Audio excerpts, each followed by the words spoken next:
जादुई चुड़ैल का जादुई डंडा।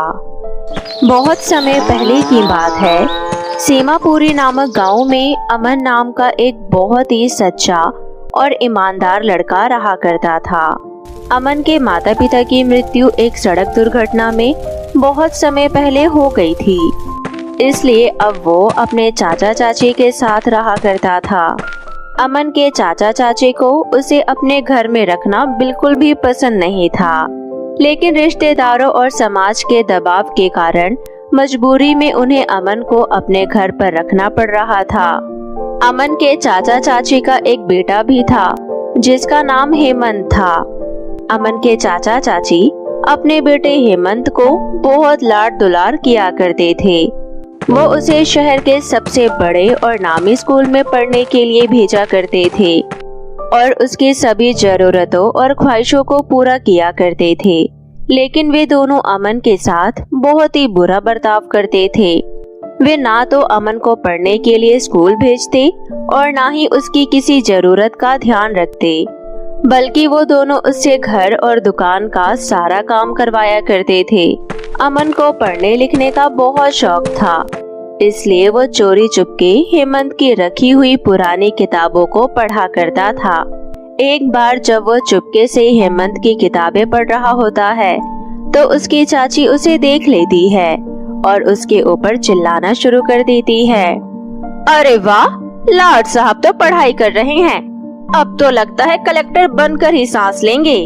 नहीं चाची, मैं तो बस यहाँ से निकल रहा था तो मुझे ये पुरानी किताबें रखी हुई दिखाई दे गई, इसलिए बस थोड़ी देर के लिए उसे देखने लगा।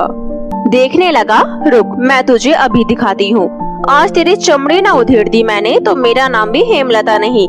सारा काम धंधा छोड़कर पढ़ाई करने चला है ना, मार मार के तेरा हाल खराब कर दूंगी, फिर आज के बाद कभी किताब की तरफ देखेगा भी नहीं। इतना कहकर अमन की चाची रसोई से एक बहुत मोटा डंडा उठा लाती है और अमन को पीटना शुरू कर देती है। अमन बार बार उससे माफी मांगते हुए कहता है कि अब वो कभी भी किताबें नहीं छुएगा, लेकिन उसकी चाची उसकी एक बात नहीं सुनती और उसे लगातार पीटती ही रहती है। पीटते पीटते थक जाने के बाद ही वो रुकती है और उसे काम करने का कहकर अपने कमरे में आराम करने के लिए चली जाती है। अमन काम करने की बजाय रोते रोते घर से काफी दूर निकल जाता है। चलते चलते वो एक कब्रिस्तान में पहुंच जाता है, इसलिए वो थक कर एक कब्र पर बैठकर रोने लगता है।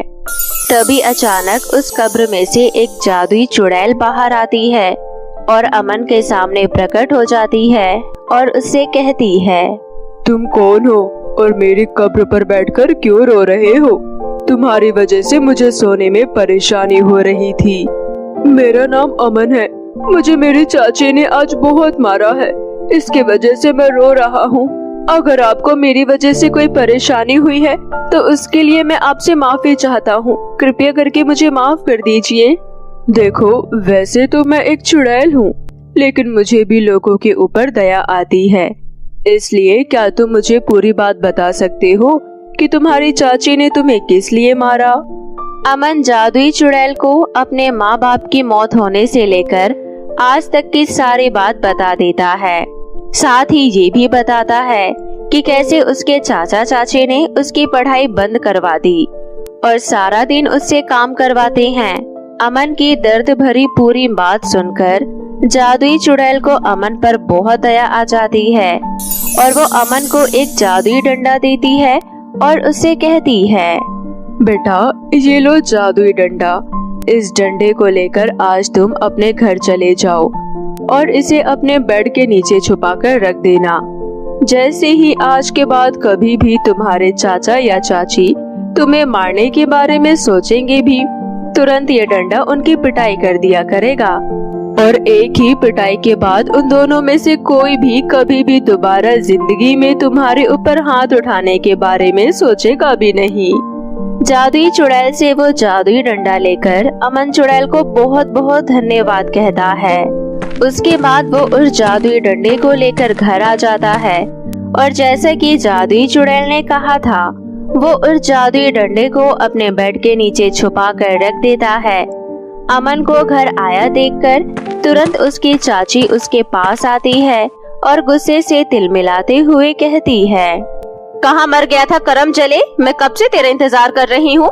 तुझे मैंने जो काम करने के लिए कहा था वो अभी तक वैसा का वैसा ही पड़ा हुआ है। ये काम क्या तेरा बाप आगे करेगा? इतना कहकर अमन की चाची उसे थप्पड़ मारने के लिए दौड़ती है, लेकिन जैसे ही वो अमन के गाल पर थप्पड़ मारने वाली होती है तुरंत वो जादुई डंडा वहाँ पहुँच जाता है और चाची की जमकर धुलाई कर देता है। चाची को पिटते हुए देखकर चाचा उसे बचाने आते हैं तो वो जादुई डंडा उनको भी अच्छे से पीटता है। चाचा चाची को पिटते हुए देखकर अमन को बहुत बुरा लगता है तो वो उस जादुई डंडे से कहता है, हे जादुई डंडे, अब प्लीज तुम रुक जाओ। मैं अपने चाचा चाची को इस तरह पिटते हुए नहीं देख सकता। इससे तो अच्छा है कि मैं खुद ही इनकी मार खा लिया करूं। प्लीज अब तुम इन्हें पीटना बंद करो और यहाँ से चले जाओ। मुझे तुम्हारी किसी भी मदद की कोई जरूरत नहीं है। अमन के इतना बोलते ही जादुई डंडा उसके चाचा चाची को पीटना बंद कर देता है और वहाँ से गायब हो जाता है। अपने प्रति अमन का प्रेम और लगाव देखकर चाचा चाची को अपनी गलती का एहसास होता है और वो अपनी गलती के लिए अमन से माफी मांगते हैं और प्रण लेते हैं कि आज के बाद वे दोनों कभी भी अमन के साथ बुरा बर्ताव नहीं करेंगे और उसे हमेशा अपने बेटे की ही तरह प्यार और दुलार किया करेंगे। उस दिन के बाद से अमन, उसके चाचा चाची और उसका भाई हेमंत चारों मिलकर बड़ी खुशी खुशी अपनी जिंदगी व्यतीत करने लगते हैं। परी का जादुई ढोकला घर। किसी गांव में गोपी नाम का एक लड़का अपनी बहन के साथ रहता था। एक एक्सीडेंट में गोपी की बहन की आंखों की रोशनी चली गई थी, इसलिए उसे कुछ भी दिखाई नहीं देता था। घर चलाने की सारी जिम्मेदारी गोपी पर थी। गोपी रोज ढेर सारा ढोकला बनाया करता था और उसे टोकरी में भरकर गली गली और घर घर बेचने जाया करता था। इसी तरह एक दिन गोपी ढोकले लेकर सड़क पर गुजर रहा था। तभी आसमान में उड़ रही एक परी की नजर गोपी पर पड़ती है। अरे वाह, मुझे गरम गरम ढोकले की बहुत अच्छी खुशबू आ रही है। मुझे लगता है ये लड़का अपनी टोकरी में बहुत सारे गरम गरम ढोकले लेकर जा रहा है। मैं अभी जाकर इससे ढोकले खरीद लेती हूँ। इतना बोलते ही परी गोपी के पास पहुँच जाती है। परी को देखकर गोपी बोलता है, अरे वाह, यह तो बहुत ही सुंदर परी है। मैंने अब से पहले ऐसे परी नहीं देखी थी। कहो परी, आपको क्या चाहिए? तुम्हारी टोकरी में ढोकला है ना? मुझे ढोकला ही खाना है। मुझे ढोकला बहुत पसंद है। अच्छा जी, ये बात है। ठहरो, मैं अभी ढोकला तुम्हें खिलाता हूँ। इतना कहते ही गोपी अपनी टोकरी उतारकर जमीन पर रखता है और एक कागज पर ढेर सारे ढोकले रखकर परी को दे देता है। परी जल्दी जल्दी उन ढोकलों को खाने लगती है।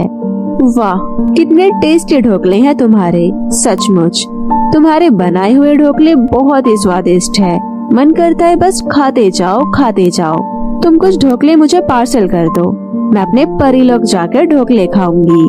परी के इतना कहते ही गोपी उसे कई सारे ढोकले पैक करके दे देता है और बदले में परी गोपी को एक सोने का सिक्का देती है। सोने का सिक्का देख गोपी बहुत खुश होता है। यह तो सोने का सिक्का है। मेरी बेचारी बहन के पास सारे ही पुराने कपड़े हैं। मैं अभी सोने के सिक्के को बेचकर उसके लिए ढेर सारे नए कपड़े लूंगा। उसके बाद गोपी बाजार जाकर उस सोने के सिक्के को बेच देता है और बदले में उस सिक्के को बेचकर उसके पास जितने भी पैसे आते हैं उन पैसों से वो ढेर सारे नए नए और सुंदर सुंदर कपड़े अपनी बहन के लिए खरीद कर लेकर जाता है। जब अगले दिन गोपी फिर से ढोकला बेचने के लिए जाता है, वो परी फिर उसके पास आ जाती है। ढोकला खाने के बाद वो गोपी को फिर से आज एक सोने का सिक्का देकर जाती है। धीरे धीरे ये रोज की बात हो जाती है। वो परी रोज गोपी के पास आती है, ढोकला खाकर बदले में सोने का सिक्का देकर चली जाती है और इधर गोपी एक एक करके बहुत सारे सोने के सिक्के इकट्ठे कर लेता है। अब इन सोने के सिक्कों से मैं अपनी बहन के आंखों का ऑपरेशन करवा लूंगा। ऑपरेशन के बाद मेरी बहन फिर से देखने लगेगी। लेकिन उसी रात गांव में बहुत तेज बारिश और बाढ़ आने के चक्कर में गोपी का घर बहुत ही कच्चे धातु से बना हुआ था, जो बाढ़ के आने से बिल्कुल तहस नहस हो जाता है। उसी बाढ़ के साथ गोपी के घर का सारा सामान और वो सोने के सिक्के का डब्बा पानी में बह जाता है। ये देख गोपी को बहुत दुख होता है। हे भगवान, ये सब क्या हो गया? मेरा तो सब कुछ बर्बाद हो गया। अब मैं क्या करूँगा? फिर अगले दिन वो परी गोपी के पास ढोकला खाने के लिए आती है। तब वो धरती लोक पर आकर देखती है कि गोपी आज एक पेड़ के नीचे बैठे अपनी बहन के साथ बहुत रो रहा है। गोपी को रोते हुए देख परी को बहुत दुख होता है। वो तुरंत गोपी के पास आ जाती है। क्या बात है गोपी, आज तुम इस तरह दुखी होकर क्यों रो रहे हो? क्या बताऊँ परी जी, कल रात को मेरे गांव में बहुत तेज बाढ़ आई थी। उसके साथ मेरा घर टूट गया। उसके साथ मेरा घर टूटकर उस पानी में बह गया और साथ ही तुमने जो सोने के सिक्के दिए थे वह भी चले गए। मेरे पास अब कुछ नहीं बचा। अब मैं मेरी बहन के आंखों का ऑपरेशन भी नहीं करवा पाऊंगा। गोपी इतना बोलकर खूब जोर जोर से रोने लगता है। गोपी की दुख भरी बातें सुनकर परी को बहुत दुख होता है और वो गोपी की मदद करने का फैसला करती है। उसके बाद परी अपनी जादुई छड़ी से एक जादुई कालीन बनाती है। उस पर उन दोनों भाई बहनों को बिठाकर अपने साथ परी लोक में बने अपने घर में ले जाती है। वहाँ जाकर परी गोपी से रसोई घर में जाकर ढोकला बनाने के लिए कहती है। गोपी तुरंत रसोई घर में जाकर ढोकला बनाकर तैयार कर देता है और जल्दी से परी के पास उन ढोकलों को लेकर आता है। परी गोपी की प्लेट से एक ढोकला उठाकर अपने घर के सामने रख देती है और पिंजरे में कैद एक जादुई चूहे को बाहर निकाल देती है। ये देख रहे हो, ये मेरा विशाल जादुई चूहा है। ये चूहा जिस भी चीज को काटेगा वो चीज बहुत ही बड़े और विशाल रूप में बदल जाएगी। उसके बाद चूहा उस जमीन पर रखा ढोकले को काटने लगता है और फिर देखते ही देखते ढोकले का एक छोटा सा टुकड़ा बहुत ही बड़ा विशाल रूप धारण कर लेता है। अपने सामने इतना बड़ा ढोकले को देख गोपी की आंखें फटी की फटी रह जाती है और फिर देखते ही देखते परी अपनी जादुई शक्तियों से उस ढोकले पर 3 बड़ी खिड़की और एक दरवाजा बना देती है। ये लो गोपी, मैंने तुम्हारे लिए एक बड़ा ढोकला घर बनाकर तैयार कर दिया। अब तुम कहाँ रहोगे ये समस्या तो हल हो गई, लेकिन तुम चिंता मत करो। घर के साथ साथ मैं तुम्हारी बहन की आंखों की खोई हुई रोशनी भी वापस लौटा दूंगी। इसके बाद परी गोपी की बहन को परीलोक के जादुई कुएं के पास लेकर जाती है और उसे कुएं के अंदर छलांग लगाने के लिए कहती है। परी की बात सुनकर गोपी की बहन तुरंत ही उस कुएं में छलांग लगा देती है। उस कुएं के पानी में एक बहुत ही बड़ा मेंढक था। वो मेंढक गोपी की बहन की आंखों पर 2 छोटी छोटी मछलियां रख देता है। उसके बाद गोपी की बहन अपने आप हवा में उड़ती हुई कुएं से बाहर आ जाती है। कुएं के बाहर आते ही वो दोनों मछलियां गोपी की बहन की आंखों में समा जाती है और फिर अगले ही पल गोपी की बहन को सब कुछ साफ साफ दिखाई देने लगता है। उसके बाद गोपी अपनी बहन को लेकर जादुई ढोकले के घर के अंदर चला जाता है। ढोकला घर में दोनों के जाते ही वो ढोकला घर अपने आप ही हवा में उड़कर उनके गांव पहुंच जाता है और वहां स्थापित हो जाता है। फिर उस दिन से गोपी को जिस भी चीज की जरूरत होती थी वो जादुई ढोकला घर से मंगवा लेता था। इस तरह सब कुछ ठीक हो जाता है और गोपी भी अपनी बहन के साथ हंसी खुशी रहने लगता है। बिहार राज्य में एक नालंदा नाम का शहर था जिसमें सोनिया अपनी सौतेली माँ नीलम और पिता सुरेश के साथ रहती थी। सोनिया की मां के गुजर जाने के बाद सोनिया के पिता सुरेश ने नीलम नाम की एक लड़की से शादी कर ली थी। क्योंकि नीलम की शादी जबरदस्ती हुई थी इसलिए वो सोनिया और सुरेश से बिल्कुल भी प्यार नहीं करती थी और जबरदस्ती उनके साथ रह रही थी। सुरेश का एक बगीचा था जिसमें वो टमाटर की खेती करता था और उन टमाटर को ले जाकर बाजार में बेचा करता था। सुरेश सुबह उठकर टमाटर के पौधों में पानी डालता था, खाद और कीटनाशक दवाइयाँ भी डालता था। ताकि पौधों में कीड़े ना लगे और टमाटर खराब ना हो। अच्छे से टमाटर पक जाने के बाद वो उन टमाटर को तोड़ लेता था और एक टोकरी में इकट्ठा कर लेता था। इकट्ठा करने के बाद वो टमाटर को बाजार में जाकर बेचा करता था। टमाटर ले लो भाई साहब, 20 रुपए किलो टमाटर, एकदम लाल टमाटर है। हाँ हाँ भाई, 1 किलो टमाटर दे दो। ये लो भाई साहब, 20 रुपए हो गए हैं। वो आदमी सुरेश को पैसे देकर टमाटर ले लेता है और वहाँ से आगे चला जाता है। सुरेश की दुकान पर इस तरह ग्राहक आते रहते थे और टमाटर खरीदते थे। टमाटर बेचने के बाद सुरेश शाम को घर जाता है। तब वो देखता है कि नीलम सोनिया को मार रही होती है। सुरेश जानता था कि नीलम एक बहुत ही चतुर और घमंडी औरत है और वो जबरदस्ती उसके साथ रह रही है। वो अक्सर छोटी मोटी गलतियों पर सोनिया को डांटती और मारती थी, परंतु सुरेश उसे कुछ नहीं कहता था। ऐसे ही दिन बीत रहे थे।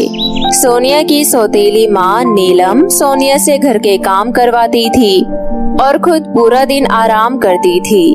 शाम को जब सुरेश पैसे कमाकर आता था, वो सुरेश से सारे पैसे ले लेती थी, तब जाकर उन्हें खाना खाने को देती थी। परंतु एक दिन सुरेश की तबीयत खराब हो जाती है। तब सोनिया जाकर डॉक्टर को बुला कर लाती है। अरे इनकी तबीयत तो बहुत ज्यादा खराब है, मैंने कुछ दवाइयाँ लिख दी है, इन्हें समय पर दवाइयाँ दे दीजिएगा और कुछ दिन आराम करने दीजिएगा, तब ये ठीक हो जाएंगे। इतना कहकर डॉक्टर सुरेश के लिए दवाइयाँ दे देता है और आराम की सलाह देकर वापस अपनी दुकान पर चला जाता है। सुरेश अपने बेड पर लेटा होता है, तभी वहाँ नीलम आती है और कहती है, वाह वाह वाह वाह वाह, यहाँ तो आराम हो रहा है। डॉक्टर ने आराम करने के लिए क्या कह दिया, तुमने तो बेड ही पकड़ लिया है। देखो जी, ऐसा बिल्कुल नहीं चलेगा, समझ गए? अगर तुम यहाँ बेड पर आराम करोगे तो टमाटर बेचने कौन जाएगा? टमाटर तो सारे खराब हो जाएंगे। उनका तो काम है कहना, हमें तो अपना घर चलाना है ना। चलो जल्दी से खड़े हो जाओ। मैं कुछ नहीं जानती, दवाई खाओ और चुपचाप से काम पर जाओ। माँ, आप इस तरह पिताजी पर क्यों चिल्ला रही हो? अगर वो इस समय आराम नहीं करेंगे तो उनकी तबीयत और ज्यादा खराब हो जाएगी। बहुत ज्यादा जुबान चलने लगी है तेरी, रुक तुझे अभी बताती हूँ। इतना कहते ही नीलम सोनिया को एक जोरदार चांटा जड़ देती है। कितनी बार कहा है तुझे अपनी चोंच बंद रखा कर। अगर वो टमाटर बेचने नहीं जाएंगे तो मैं तुम लोगों के लिए खाना नहीं बनाऊंगी, समझ गए? मैं ये घर छोड़कर चली जाऊंगी। नहीं नहीं माँ, आप ये घर छोड़कर कहीं मत जाओ। आप चिंता मत करो, टमाटर खराब नहीं होंगे। मैं खुद टमाटर बेचने बाजार जाऊंगी। इतना कहने के बाद सोनिया बाहर खेतों में टमाटर तोड़ने के लिए चली जाती है और नीलम का गुस्सा शांत हो जाता है। सोनिया टमाटर तोड़कर टोकरी में इकट्ठा कर लेती है और उन्हें बाजार में जाकर बेच देती है। टमाटर बेचने के बाद जो भी पैसे उसे मिलते हैं वो उन्हें अपनी माँ को ले जाकर दे देती है। तब जाकर नीलम दोनों बाप बेटी को खाना खिलाती है। इसी तरह अब रोज सोनिया टमाटर तोड़ती और उन्हें बाजार में जाकर बेचती और साथ ही साथ टमाटर की फसल का भी ध्यान रखती। समय पर उठकर उन्हें पानी और खाद दिया करती। इसी तरह दिन बीत रहे थे। सोनिया रोजाना टमाटर ले जाकर बाजार में बेचने जाती और जो भी पैसों की कमाई होती वो अपनी माँ को दे देती। एक दिन सोनिया के बगीचे में एक गाय घुस जाती है और वो सारे टमाटर खा जाती है। गांव में जितने भी टमाटर के बगीचे होते हैं वो गाय सारे टमाटर खा जाती है। किसी के पास भी टमाटर नहीं बचते और अब गांव में टमाटर का अकाल पड़ जाता है। टमाटर बहुत ज्यादा महंगे हो जाते हैं, जिस वजह से गरीब लोग टमाटर खरीद नहीं पाते हैं। टमाटर का रेट एकदम से 4 गुना हो गया था। रोजाना टमाटर खराब हो जाने की वजह से नीलम सोनिया को बहुत मारती थी। तुम दोनों बाप बेटी ने मेरा जीना हराम कर रखा है। मैं कुछ नहीं जानती, मुझे पैसे चाहिए। सोनिया, अब तुम रात को भी बगीचे की देखभाल करोगी ताकि टमाटर की फसल खराब ना हो।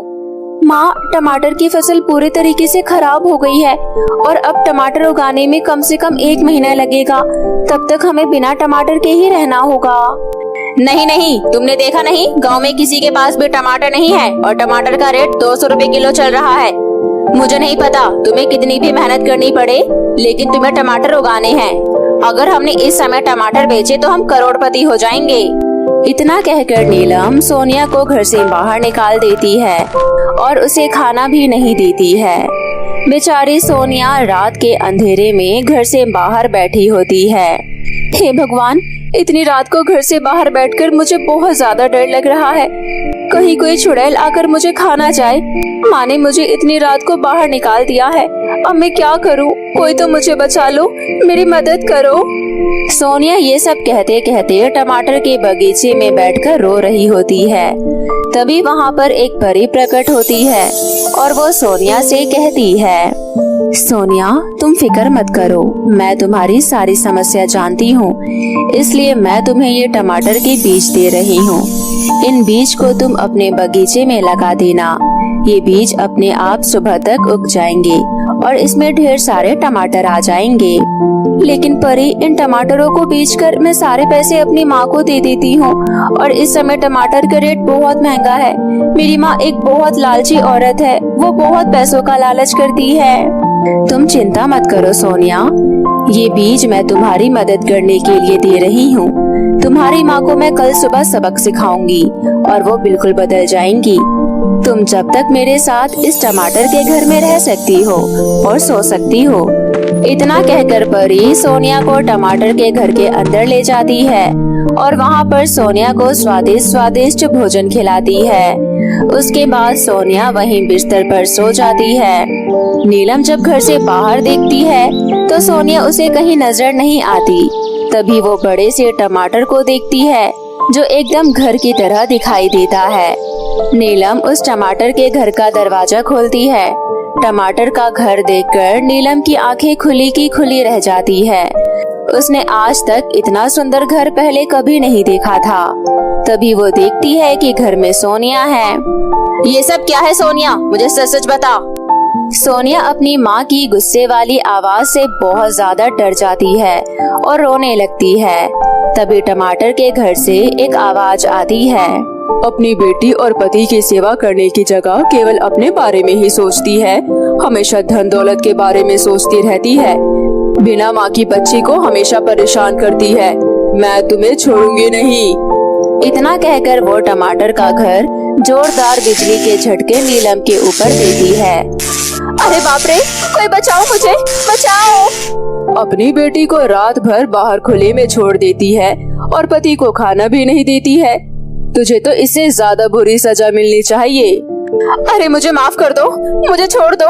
मैं अपने किए की माफी मांगती हूँ। मैं आगे से अपने पति के साथ दुर्व्यवहार नहीं करूँगी और अपनी बेटी की भी सेवा करूँगी, पर मुझे माफ कर दो, मुझे छोड़ दो। टमाटर का घर नीलम को एक और मौका देती है और तभी से नीलम अपने आप को बिल्कुल बदल लेती है और वो तब से सुरेश और अपनी बेटी सोनिया की अच्छे से देखभाल करने लगती है और उन्हें स्वादिष्ट स्वादिष्ट भोजन बनाकर खिलाती है। तभी सोनिया परी के द्वारा दिए गए बीजों को खेत में उगा देती है और उन टमाटर को ले जाकर बाजार में बेचती है। क्योंकि वो भी जादुई थे तो फसल की पैदावार बहुत ज्यादा अच्छी होती है। नीलम टमाटर के भाव ज्यादा नहीं रखती और उन्हें 20 रुपए किलो के हिसाब से ही बाजार में बेचती है। अब गांव में सभी लोग टमाटर खाने लगते हैं और वो सुरेश और नीलम के परिवार की इज्जत भी करते हैं। अब रोजाना नीलम, सुरेश और सोनिया मिलकर फसल की पैदावार उगाते हैं और उन्हें बाजार में जाकर बेचते हैं। जो भी पैसे मिलते थे उनसे वो गरीब लोगों की मदद करते थे और एक साथ हंसी खुशी से रहते थे। एक समय की बात है, एक गांव के अंदर शीला अपने पिता श्यामलाल और अपनी दादी मनोरमा के साथ रहा करती थी। शीला जब केवल 5 वर्ष की थी तब उसकी मां की सिलेंडर फटने के कारण मृत्यु हो गई थी, जिसके बाद से श्यामलाल ने अपनी इकलौती बेटी शीला को कभी किसी चीज की कमी नहीं होने दी और उसे हमेशा खुश रखा। उसकी सारी डिमांड पूरी करी क्योंकि वो केवल अपनी बच्ची के लिए ही जीता था। श्यामलाल ने अपनी बेटी शीला को बहुत ही अच्छे संस्कार दे रखे थे। शीला एक पढ़ी लिखी और सुलझी हुई लड़की थी, लेकिन उसके अंदर सिर्फ एक ही कमी थी। उसे खाना बनाना तो आता था, लेकिन खाने के लिए अंदर कोई स्वाद नहीं होता था। जिस कारण से शीला की दादी घर में खाना बनाया करती थी। ऐसे ही 15 साल बीत जाते हैं। कितनी बार बोला है मैंने इस लड़की को खाना बनाना सीख ले, क्योंकि कुछ आए ना आए हर स्त्री को खाना बनाना अवश्य आना चाहिए, लेकिन ये तो मेरी बात बिल्कुल नहीं सुनती है। देखो शीला, तुम्हारी शादी की उम्र हो गई है, अब तो तुम्हें खाना बनाना आना चाहिए। दादी, आप तो जानती हो ना, मुझे खाना बनाना आता है, लेकिन मेरे हाथों में कोई स्वाद नहीं है। अब आप ही बताइए मैं क्या करूं? भगवान जाने कि तेरा क्या होगा। तेरी शादी की उम्र हो गई है, लड़के देखने वाले आएंगे तो हम उनको क्या जवाब देंगे? दादी, आप बोल देना कि मुझे खाना बनाना आता है। जब मेरे ससुराल वाले मुझसे खाना बनाएंगे तो उन्हें अपने आप पता चल जाएगा कि मुझे कितना टेस्टी खाना बनाना आता है।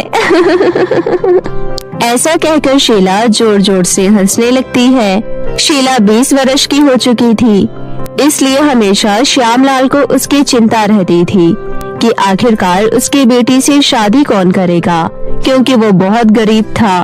उसने अपनी सारी कमाई अपने बच्चे को अच्छी परवरिश और अच्छी पढ़ाई लिखाई देने में ही लगा दी थी। अब वो केवल छोटी मोटी शादी कर सकता था। एक दिन शीला को देखने के लिए लड़के वाले आते हैं। शीला लड़के वालों के लिए खाना बनाती है, क्योंकि उसका मानना ये था कि जिसको भी उसके हाथ का खाना पसंद आएगा वो उसी लड़के से शादी करेगी। सभी रिश्तेदार आ जाते हैं। शीला तैयार होकर हाथों में चाय लेकर सभी के सामने आती है। टेबल पर खाने की सभी चीजें लगी होती है। रिश्तेदार खाने पीने की चीजें खाते हैं, जिसके बाद उन लोगों के तो मुंह बन जाते हैं, क्योंकि शीला के हाथ का खाना बहुत ही बेस्वाद होता है। तभी लड़के की माँ बोलती है, बेटा, ये खाना तुमने बनाया है क्या? जी आंटी जी, ये खाना मैंने ही बनाया है। भला ये भी कोई खाना है? ऐसा खाना तो कोई फ्री में भी ना खाना चाहे। अगर हमें पहले पता होता तो हम इस रिश्ते के लिए आते ही नहीं। मेरे घर में कितने सारे रिश्तेदार आते रहते हैं, अगर मैं उनको ऐसा खाना खिलाऊंगी तो वो मेरी कितनी बुराई करेंगे। कहेंगे तेरी बहू तो रंग रूप में अच्छी है, लेकिन खाना तो इसे बनाना ही नहीं आता। इसलिए बेटा, मैं तो तुमसे कहूँगी कि रंग रूप भले ही अच्छा हो, लेकिन गुण होना भी जरूरी है।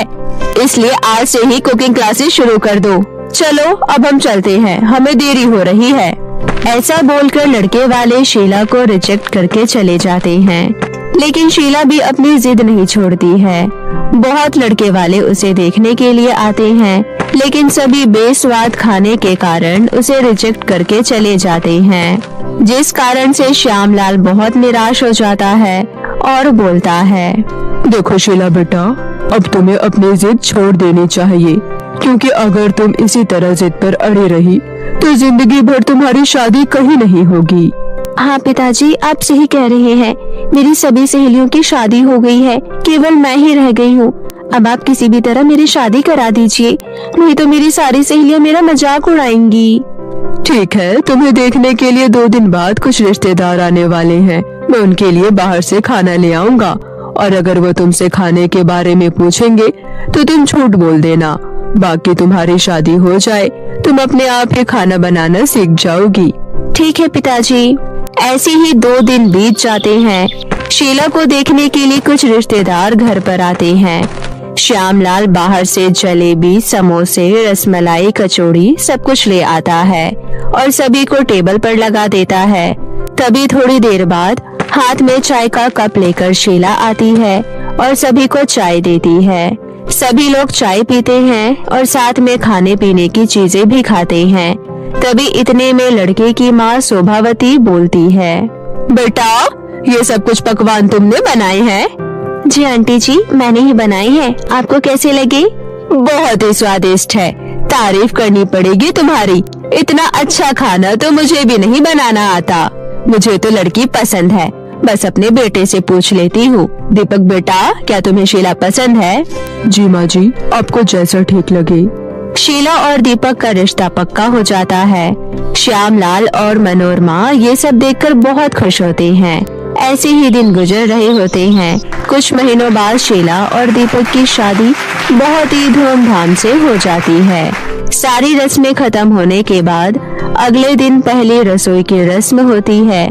तभी शोभावती शीला से बोलती है, बेटा, आज तुम्हें मीठे में हलवा बनाना है और हाँ, रसमलाई भी बना लेना जैसे उस दिन तुमने बनाई थी। याद है ना, हम तुम्हें देखने के लिए आए थे।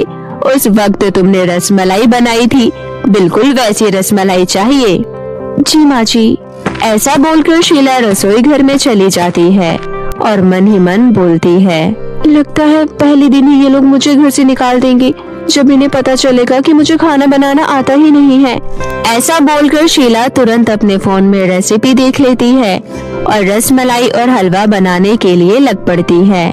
जैसे तैसे करके शीला भगवान के सहारे रसमलाई और हलवा बनाती है।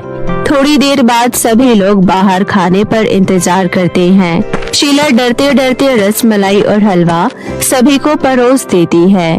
तभी शीला की नंद बोलती है, मम्मी, आप तो बोलती थी कि भाभी को बहुत अच्छा खाना बनाना आता है, लेकिन मुझे तो लगता है आप उस दिन कहीं और ही खो रही होंगी, जिस कारण से आपको स्वाद का पता नहीं लगा होगा। मुझे तो हलवा और रसमलाई दोनों ही किसी काम की नहीं लगी, लेकिन मैं फिर भी भाभी को रसम के पैसे दे दूंगी। सचमुच दीदी, मुझे भी ना ही हलवा पसंद आया और ना ही रसमलाई।